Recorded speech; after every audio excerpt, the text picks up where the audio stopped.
You are listening to the For Flourishing Sake podcast by Frederica Roberts.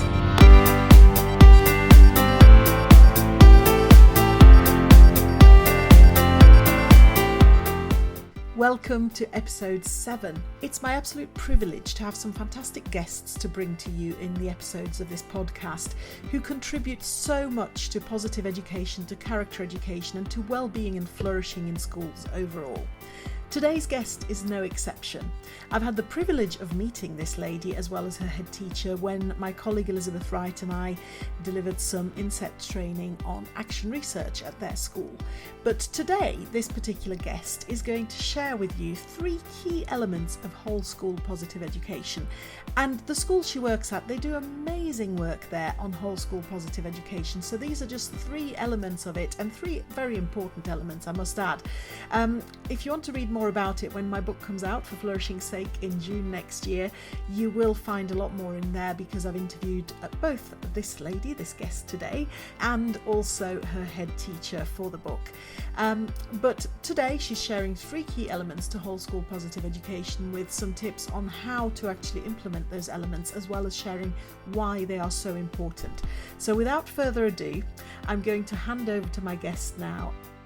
My name is Kelly Hannaghan and I'm the Wellbeing Leader at Lessness Heath Primary School, which is a free elementary school set within a mix of deprivation and affluence. My top tip for engaging parents for helping children flourish in education is to skill them with the understanding of the triggers of mental health and give them tools and tips and advice of where to seek help.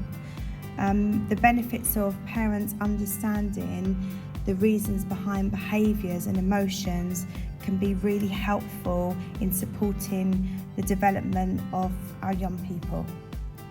Staff wellbeing is really important to me in an educational setting, as if we don't have happy, healthy teachers, they don't have the ability to support the needs of our vulnerable pupils that walk through the school gates every day. My top tip for supporting staff wellbeing is to give teachers a voice to enable them to reflect on what their needs are for self-care.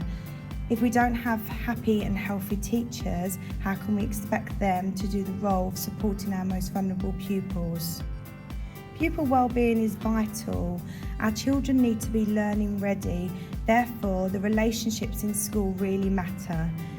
Children's attainment and attendance is impacted by the way they feel about coming to school. So if we can give them the opportunities to learn skills of resilience and empathy, this will build their self-esteem and support them for their future life journeys. Thank you for tuning in to the For Flourishing Sake podcast. I hope you've enjoyed this episode, and I'd be really grateful if you'd spread the word.